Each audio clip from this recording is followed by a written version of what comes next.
Então, o Conselho está de parabéns, né? A gente vê que tem existido uma atividade de uma responsabilidade social enorme e poucas vezes a gente tem a oportunidade, né, de ver os números, né? Às vezes a gente vê muita publicidade, mas com poucos números, com poucas evidências.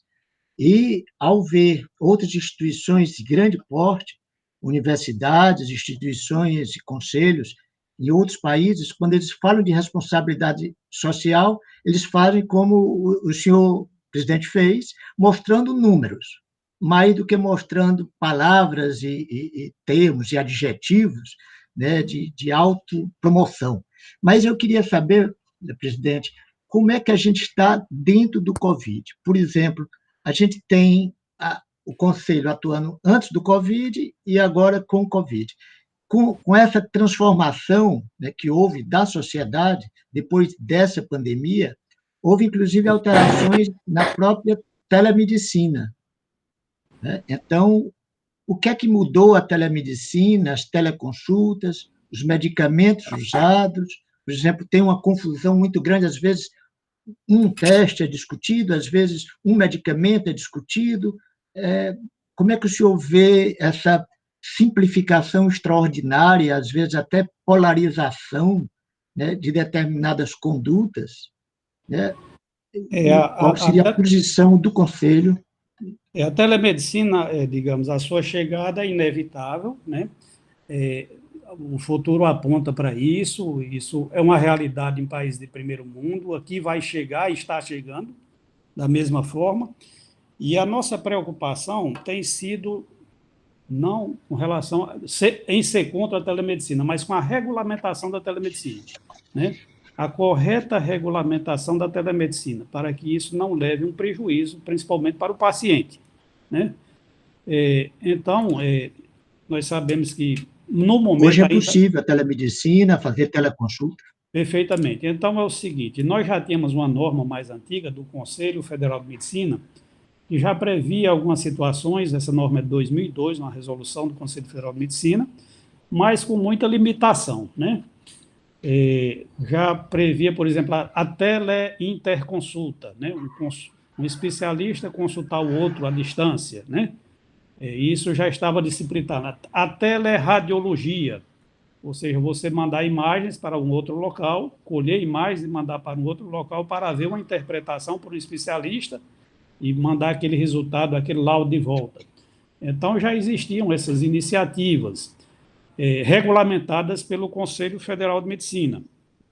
Ano passado, houve a emissão de uma resolução do CFM que gerou muita celeuma e o CFM resolveu retroagir para que houvesse uma discussão maior junto à sociedade, junto às entidades médicas, e foram feitas mais de 3.000 contribuições para essa resolução, que está em processo de discussão e que sairá daqui com a pandemia. Eu não tenho mais essa noção de tempo, mas estava se trabalhando antes da pandemia na avaliação dessas contribuições que foram feitas para essa resolução do CFM.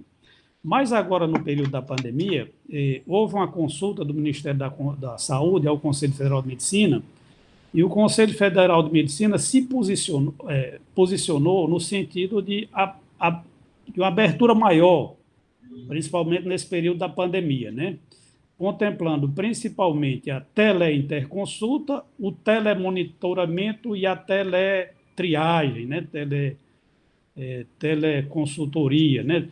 Algo nesse sentido, né? Então, isso foi liberado. Pois não. Isso foi liberado, assim, houve um ofício do Conselho Federal de Medicina para o Ministério da Saúde nesse sentido. O Ministério da Saúde emitiu uma portaria que libera a teleconsulta também, né? Libera totalmente a telemedicina. Durante o período da pandemia, restrito ao período da pandemia. Neste mesmo sentido, foi aprovada uma lei no Congresso Nacional, no dia 15 de agosto último, e essa lei também ela libera, ela não estabelece limites. É uma lei curta, ela só tem uns 6 artigos, e ela não estabelece limites para a telemedicina. Está liberada a telemedicina, né? Então, com essa preocupação, o Conselho Regional de Medicina do Estado do Ceará trabalhou uma resolução que foi publicada no dia 3 de abril. A lei da telemedicina veio depois, nós fizemos uma outra resolução para nos adequar à lei, modificando um pouquinho de um artigo da resolução anterior, porque a gente entendia que a primeira consulta ela deveria ser presencial, né? Sempre presencial.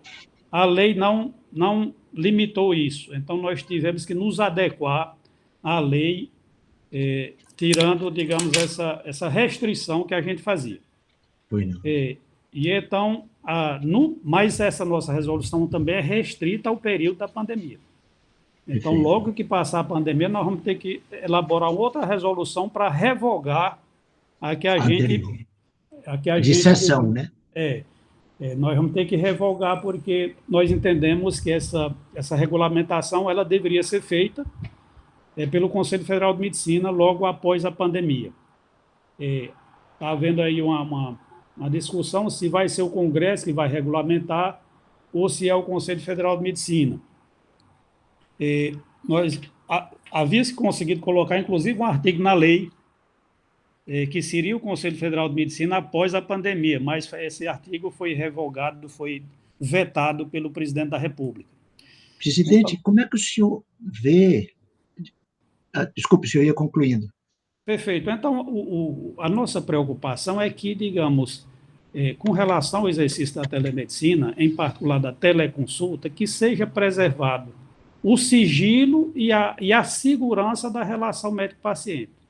E que fique muito claro para o paciente, inclusive com a assinatura do termo de consentimento livre e esclarecido, primeiro, que ele aceita aquela forma de consulta. Segundo, que ele seja informado que aquela forma de consulta tem limitações, principalmente com relação ao exame físico, aquilo que decorre do exame físico. E terceiro, que o médico tem que ter a consciência de que se o paciente precisar de um atendimento presencial, ele tem que ser encaminhado. Né? E a indicação?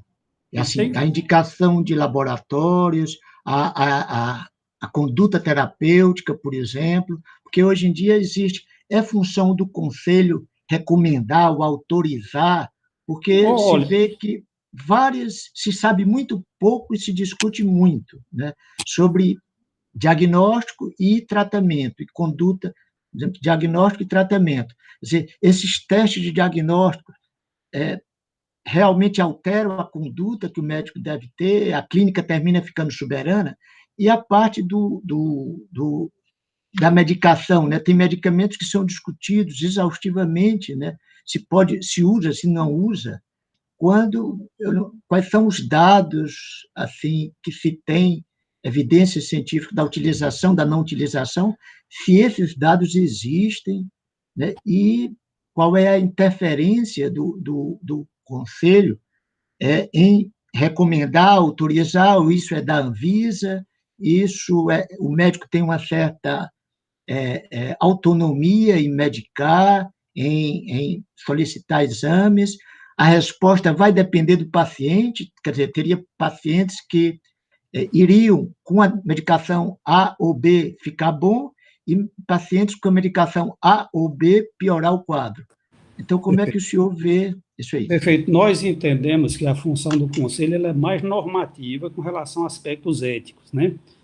O aspecto científico, existe uma outra entidade que é a Associação Médica Brasileira, que é o braço, digamos, da medicina e cuida mais do aspecto científico, de promoção digamos, que congrega as sociedades de especialidades, a AMB, né? Então, entendemos que essa discussão com relação à eficácia de protocolos e assim por diante, de guidelines, né? Está no âmbito da discussão das sociedades de especialidade, né? E todas são vinculadas à sua entidade maior, que é a AMB.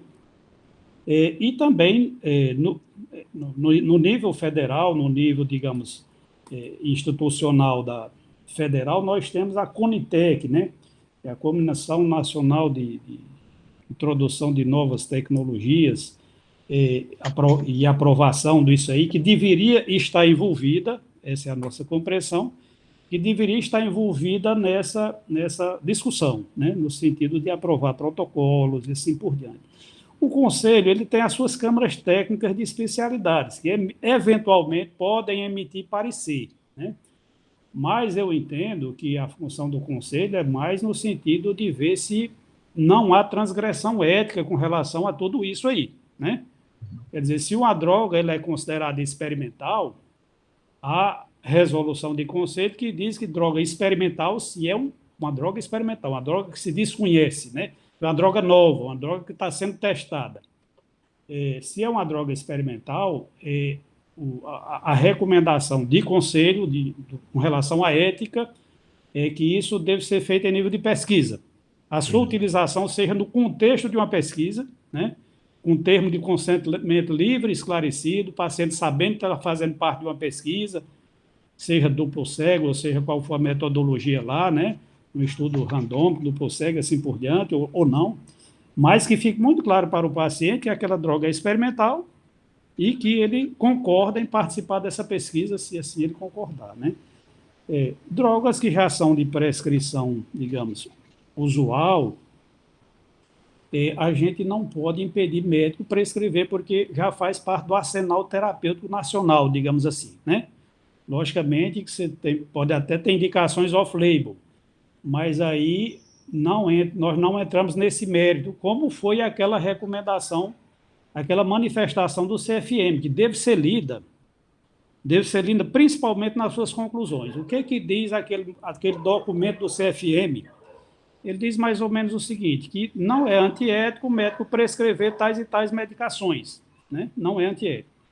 Entretanto, aquele mesmo documento diz o seguinte, não existe evidência científica de que essas medicações funcionem, né?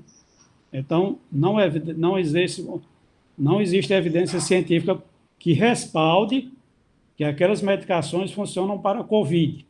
Entretanto, como elas já fazem parte do arsenal terapêutico nacional, né, não se considera antiético o médico prescrever um medicamento que já é conhecido, já tem as suas ações e efeitos colaterais conhecidos em outras circunstâncias. Então, Pois não. Desculpa, então, era como se a gente tivesse ainda tendo de normatizar dados que ainda não temos. Quer dizer, a doença é tão recente, a diversidade das pessoas, a diversidade de resposta, desde a idade, o sistema imunológico, então, é tão variado que a gente não pode chegar à conclusão, quer dizer, não temos dados ainda para se concluir, né? Então, é o que ocorre atualmente, né? Aparentemente, muita gente utiliza muitos medicamentos, utiliza vários testes, sem que esses ainda, ou provavelmente já estão utilizando vacina, pulando algumas etapas que deveriam ser, porque a vacina se desenvolve em décadas, né? E a vacina quer ver quem lança primeiro no mercado, né? Então, provavelmente, alguns aspectos éticos vão ser, quer dizer, o quanto essa situação, fazendo a pergunta, o quanto essa situação pode ultrapassar algumas normas éticas, mas que são justificáveis. Existe uma normatização do Conselho Federal de Medicina também com relação ao uso compassivo de drogas, né? O uso compassivo, ou seja, quando você praticamente não tem mais nada a fazer e que eventualmente existe alguma esperança com relação ao uso de uma determinada droga, então aquilo poderia ser aplicado, né? Então, isso guarda alguma relação com o que está acontecendo atualmente. Realmente, a gente sente a ausência de evidências fortes, evidências mais contundentes de benefício das drogas, né, das medicações aí postas. Existem diversas autoridades, né, pessoas que a gente tem o maior respeito, professores, pesquisadores e assim por diante, especialistas que se posicionam de um lado e outro grupo se posiciona de outro, né, cada um com as suas fundamentações e suas razões, e pessoas que a gente sabe que são do mais alto nível e que têm um histórico de exercício ético da medicina, né, e são considerados, aos olhos de todos, excelentes profissionais. Então, é realmente uma situação muito mal definida, essa questão do que é certo e do que é errado, né, em termos técnicos, né, e o Conselho, quer dizer, o nosso a nossa vigilância é mais com relação à questão da ética, né, da transgressão ética. Logicamente que a gente está atento a isso tudo e, agora, a meu ver, não compete ao Conselho de Medicina estabelecer protocolos, não é a sua função, né? Perfeito, Então, do perfeito. Conselho E é como é, avaliar se está havendo algum uso devido a algum uso, digamos, criminoso de alguma coisa, né? Algum antiético e assim por diante. Aquilo que não está nessa esfera não nos compete muito, né? Não nos compete muito agir ou intervir. A parte da ciência, existem outras instituições que estão mais diretamente vinculadas, né? pois não.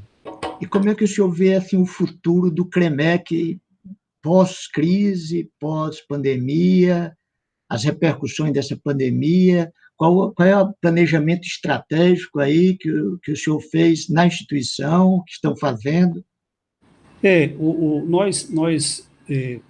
A partir do ano passado, nessa perspectiva de melhorar a gestão, de profissionalizar a gestão do CREMEC, nós iniciamos, com assessoria qualificada, o planejamento estratégico da instituição. Então, esse processo já está avançado, esse começou em setembro do ano passado, vamos terminar em agosto próximo. Os processos internos já estão desenhados, né? Estamos discutindo, e acreditamos que isso vai ser um salto qualificativo da gestão do CREMEC. Ou seja, é uma herança que a gente pretende deixar para quem vier a seguir, né? A casa bem organizada nesse aspecto. Estamos também programando um concurso, né, para repor os funcionários, né? Tem um grupo de funcionários que já são muito antigos, alguns se aposentando, e as necessidades são crescentes. Esse trabalho de fiscalização é um trabalho crescente, principalmente face às dificuldades do sistema de saúde, não só municipais como estaduais como um todo, né, que a abrangência do CREMEC é todo o estado, né? Então, nós precisamos reforçar o nosso corpo de fiscais, né? Inclusive, queremos contemplar vagas para médico fiscal do Conselho, agente fiscal e assim por diante, que não só os conselheiros. Estamos tendo dificuldades durante essa pandemia com relação à fiscalização, porque boa parte dos conselheiros está naquele grupo de risco, de exposição, né? Está há mais de 60 anos, com comorbidade e assim por diante. Então, a gente está tendo a contribuição de conselheiros mais jovens, no sentido de poder realizar essas fiscalizações, sem se colocar os mais antigos em risco, né? Então, mas estamos dando continuidade ao nosso trabalho, logicamente que como também o próprio funcionamento da instituição nesse período está limitado, nós decidimos preservar aquelas atividades que não podem parar, a fiscalização é um exemplo dela, né, porque há uma demanda grande nesse período, mas está muito limitado o funcionamento da instituição em virtude dessa questão de não poder ter aglomeração, de se priorizar mais o trabalho em casa, né, dos funcionários, né, o home office. Então, nós estamos enfrentando essas dificuldades. Então, em termos de futuro, eu acho que outra coisa é a digitalização, ou seja, a informatização dos nossos processos, dos nossos processos como um todo, né, da casa como um todo, né? Então, é isso também que a gente está trabalhando, no sentido de melhorar todos a parte administrativa também da instituição. Presidente, e assim, qual seria o conselho que o senhor daria, né, com a sua larga experiência, vivência, né, tendo feito a tese fora do Brasil sobre isso, lá na Universidade do Porto, em Portugal, sobre a ética, que conselhos o senhor daria assim, para pacientes e para médicos dentro dessa situação atual e, né, e mais algum conselho que o senhor queira dar para a população em geral, como é que deve se proceder, como é que deve os médicos, os pacientes, na pandemia, na situação atual? Na situação atual e que antecede a pandemia, né, assim, do ponto de vista da ética, do conselho, uma coisa que a gente tem observado ao longo desses vários anos foi Vocês observaram aí nos números, um número muito grande de denúncias e um número relativamente pequeno de, digamos, de processos resultantes dessas denúncias. Existe, na maioria dessas denúncias, que muitas vezes não tem, digamos, uma transgressão ética clara envolvida, é a questão da má relação médico-paciente, né? Da má comunicação do médico com o paciente. Eu sempre digo que a principal profilaxia da denúncia, a principal prevenção da denúncia é a boa relação médico-paciente, né? O paciente, você tendo uma boa relação, e mesmo que você cometa algum deslize técnico, ele lhe perdoa. Se você tiver uma má relação, mesmo que você faça tudo certo, você tem uma boa chance de ser denunciado, né? Do ponto de vista técnico, mesmo que você faça tudo certo, há uma insatisfação, há uma cobrança de um resultado, digamos, além do que o médico consegue dar, às vezes, né? E isso gera uma insatisfação que deságua numa denúncia. Então, a boa relação médico-paciente é o fundamento. Por exemplo, Pois não, doutor Jacques. Não, pois é, essa boa relação, né, é importantíssimo, por exemplo, com relação à expectativa que o paciente tem, por exemplo, numa cirurgia plástica, né? Então, ele espera ficar, é muito clássico, né? Mas em toda a relação entre as pessoas, a gente deve prezar por uma comunicação aberta, ampla, franca, empática, não violenta, e a gente percebe, eu acho que com essa pandemia e com o confinamento das pessoas, as pessoas estão ficando com um certo transtorno emocional, pelo menos, né? E que fazem com que as comunicações fiquem violentas, né? Fiquem polarizadas, o que todos perdem nisso, né? É verdade. Esse período de pandemia, o que a gente tem observado também no contato com os colegas, nas demandas que nos chegam, é realmente uma situação de estresse muito grande para os médicos, né? E isso, a própria... No começo da pandemia, nós tivemos um problema seríssimo de insegurança no trabalho. Me parece que essa situação melhorou um pouco, né? Principalmente a questão da falta de EPIs. Agora nós temos a questão da superlotação nas unidades, e isso gera, digamos assim, um abalo emocional grande, um desgaste emocional grande para os profissionais que estão na linha de frente, além da questão do isolamento em si, né, que repercute para todos, na saúde emocional, né, na saúde mental, e principalmente para os médicos, que muitas vezes têm que se afastar da sua própria família para continuar exercendo a sua profissão, o seu labor, né? Então, realmente, é o que tem se observado, é um momento de muito estresse, de muito desgaste emocional, de muito cansaço, né? Principalmente para os colegas que estão na linha de frente. Eles estão adoecendo muito, a gente está sabendo disso. Temos alguns óbitos já aqui mesmo em nosso estado, né? E a recomendação é que realmente se trabalhe bem essa questão da saúde mental, né? À medida do possível, que se trabalhe bem essa questão, de se proteja com relação a esse estresse, porque isso aí está tendo uma forte repercussão para os colegas, para os profissionais da saúde como um todo, né? Então, é por aí. Pois, presidente, nós queremos agradecer muito essas informações. Eu acho que poucas vezes ela foi divulgada dessa forma e como será divulgada. É importante saber o trabalho do Conselho, saber onde ele pode atuar, onde ele não deve atuar, quais os conselhos que eles dão. Então, eu queria só passar a palavra mais uma vez para o senhor, para finalizar agradecendo. Nós estamos aqui entrevistando o nosso presidente, né, Elvésio Neves Feitosa, que é ginecologista obstetra, né, fez mestrado, fez doutorado, é professor da Universidade Federal do Ceará, professor também da Universidade de Fortaleza e atual presidente do Conselho Federal, Conselho de Medicina do Ceará, e tem vários anos de conselhos, né? São décadas, e está nos brindando com informações que serão muito úteis para a população. Então, eu passo a palavra para o senhor, né, fazer as suas conclusões, e já agradeço sua participação, e brevemente poderemos até, né, fazer mais outras sobre pontos mais específicos, se o senhor assim concordar. Então, muito obrigado, presidente, eu passo a palavra para o senhor. Muito obrigado a todos. Eu é que agradeço, doutor Ajax, pela oportunidade de mostrar para os colegas, para a população, o trabalho que o Conselho tem feito, a importância desse trabalho.